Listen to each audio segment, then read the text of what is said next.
Pak Cipene, masih di Mea Culpa.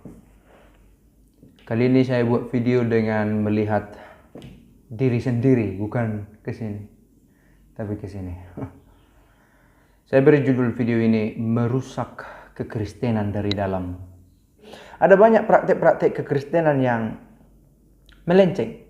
Orang berpikir langsung, oh Katolik menyembah patung. Yang melakukan yang menyeleweng prakteknya pasti itu satu penyimpangan. Tapi bukan hanya itu saja. Ada yang mulai membaca-baca masa depan, ikut meramal-ramal atau berimajinasi, berfantasi dengan berkata, Tuhan berkata kepadaku dalam mimpi. Siapa yang tahu isi mimpi? Siapa yang bisa meng-cross-check benar dia bermimpi seperti itu? Kalau saya katakan Roh Kudus datang kepadaku dan saya bermimpi bahwa channel Mea Culpa ini akan merosot.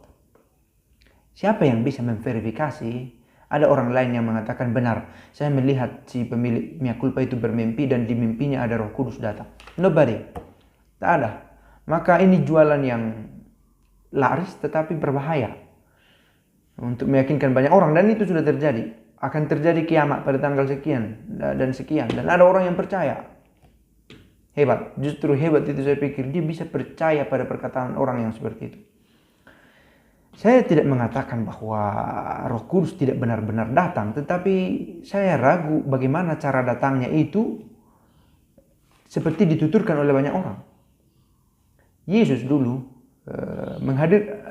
dengan kehadirannya Roh Tuhan hadir, orang yang menggelepar-gelepar menjadi tenang. Sekarang ini ketika orang berbicara Roh Kudus, orang yang tenang menjadi menggelepar-gelepar. What does it mean? Sekali lagi saya tidak mau membatasi bagaimana cara Roh Kudus datang, tetapi saya pikir Roh Kudus itu mempersatukan, memberikan ketenangan, bukan malah memorak-porandakan ketatanan dan membuat kita semakin terpecah dengan bahasa yang tidak kita mengerti. Roh Kudus membuat orang mengerti. Mungkin saja yang berbicara tidak mengerti, tapi orang lain mengerti. Kalaupun yang membicarakan tidak mengerti, yang mendengar tidak mengerti, tetapi mereka semua semakin bersatu. Omnes unum sin. Tetapi kenyataannya benarkah semakin bersatu? Malah terpecah-pecah. Apalagi dengan hadirnya media sosial, sudah semakin berani orang menyatakan ketidaksetujuan, berbeda pendapat secara eksplisit dan publik. Di hadapan banyak orang. Oh, saya tidak setuju dengan si Ani. Oh, dia itu mengikuti setan. Nah, menyetan-nyetankan orang. Para pemimpin agama. Menarik, saya pernah menonton satu video di YouTube. Jangan berani berbicara tentang agama, memberi pengajaran kalau kamu tidak belajar. Saya pikir itu benar. Belajar memberi keterangan, memberi penerangan. Aufklärung, pencerahan. Lalu ada orang yang tidak senang ketika mengatakan saya bangga menjadi Katolik. Oh ya, yang penting kan Yesus, bukan agamanya lah. Tidak berseberangan. Di saat yang sama seseorang menghormati Yesus sebagai jalan kebenaran dan hidup dan menerimanya, dan ia menerima Katolik sebagai gereja tercintanya, apa yang salah di situ? Justru kita butuh kebanggaan semacam itu supaya tidak gampang pergi. Kalau kita katakan yang penting mengikuti Yesus, ada Muslim yang percaya dengan Nabi Isa-nya, konsep Nabi Isa-nya dan menerima Yesus itu.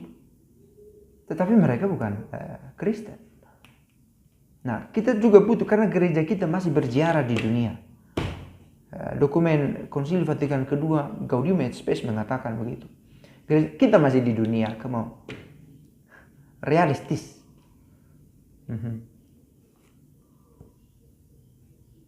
Saya sungguh berpikir ya, dengan kehadiran Paus sebagai pemimpin gereja yang memiliki otoritas duniawi, menunjukkan memang gereja kekristenan masih pantas untuk diperhitungkan sebagai cara hidup, sebagai satu agama, sebagai kekuasaan duniawi yang sebisa mungkin diselaraskan dengan semangat yang ilahi. Ketika misalnya Paus Fransiskus berkunjung ke Irak, Ya, orang-orang senang bukan hanya Katolik sendiri, Protestan juga. Ternyata itu menunjukkan satu keberanian iman. Keberanian karena iman. Beresiko tetapi tetap pergi. Itu satu teladan iman yang hidup, bukan dengan kata-kata saja. Nah, justru yang merongrong kekristenan adalah dari dalam. Dan saya pikir ketika ada orang yang mencoba melawan kekristenan dari luar, justru itu kesempatan untuk bertumbuh. Lalu kita sanggup berkata, well, ketika meskipun kamu menyerang saya, tetapi saya tetap mencintaimu, itu yang membuat orang terpukau. Nah, tetapi ketika kita justru yang terjadi adalah saling serang di dalam. Saya berbicara tentang apa yang terjadi di media sosial ya. Kalau di lingkungan bisa saja berbeda. Di kehidupan nyata kita. Di kehidupan nyata saya sangat damai dengan teman-temanku yang Protestan. Saya belum pernah secara nyata berdebat agama-agama dengan yang Protestan. Dan mayoritas temanku waktu SD, SMP Protestan. Dan kami senang-senang saja. Saya pulang kampung kemarin setelah misa tahbisan, enak-enak saja kami berbicara. Justru yang pemuka yang tampak di muka di media-media sosial yang mempertemukan ilmu-ilmunya yang berbeda. Kita katakanlah berbeda. Gurunya berbeda, cara belajarnya berbeda, proses belajar berbeda. Nah, dan ini membingungkan umat awam yang ada di lapangan, yang benar-benar serius mau mendalami iman, tetapi belajar ke tempat yang salah. Di media sosial, heutagogi. Di media sosial orang-orang mengajar ketika dia masih belajar. Nah, seperti yang saya lakukan sekarang ini.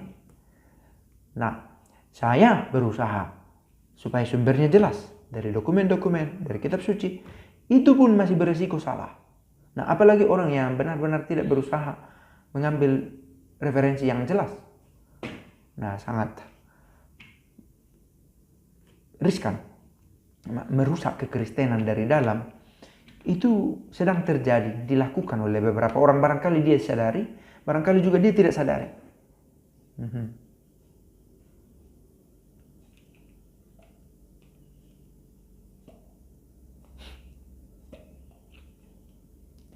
Maka saya pikir kembalilah ke semangat awal. Semangat awal adalah bahwa apa yang masih bisa diperbaiki di dalam. Kan begitu ya. Saya sangat yakin memang sekarang masa yang benar-benar berat. Benar-benar berat ketika gereja kekristenan harus memperjuangkan nilai-nilai moralnya di tengah arus zaman yang semakin kencang menghembuskan banyak aliran, banyak keyakinan. Ketika orang mulai tidak percaya dengan agama, sayang sekali. Padahal tidak semua agama seburuk itu, karena ada agama yang pada dasarnya adalah way of life. Dan saya berkata itu tentang kekatolikan. Ini tentang way of life, cara hidup. Bagaimana saya harusnya hidup. Bukan soal jualan surga neraka. Kristus mengambil perannya di sana. Yang mengadili orang hidup dan mati. Tetapi yang sejauh kita bisa adalah bagaimana merawat gereja ini di dunia. Supaya gereja ini tetap eksis, disukai orang karena memang memberikan cara hidup yang baik. Sebagaimana seringkali dikatakan tentang teologi salib. Bagaimana salib itu menyumbangkan satu cara berpikir kepada orang banyak tentang menghadapi persoalan, tentang menjadi tangguh dalam penderitaan, tentang bersuka cita melampaui kesenangan-kesenangan, tentang tidak lari dari masalah hidup. Saya pikir di sana sehingga orang mau menjadi Kristen bukan karena takut konsep neraka surga, tetapi karena memang menemukan Allah yang memberikan kebahagiaan, yang menunjukkan jalan bahwa dengan melalui penderitaan orang menemukan kebangkitan. Sebagaimana Kristus mengalami sengsara, wafat, dan bangkit. Kalau tetap setia pada kebenaran yang Kristus sendiri tunjukkan. Inilah dulu video untuk saat ini. Pace bene.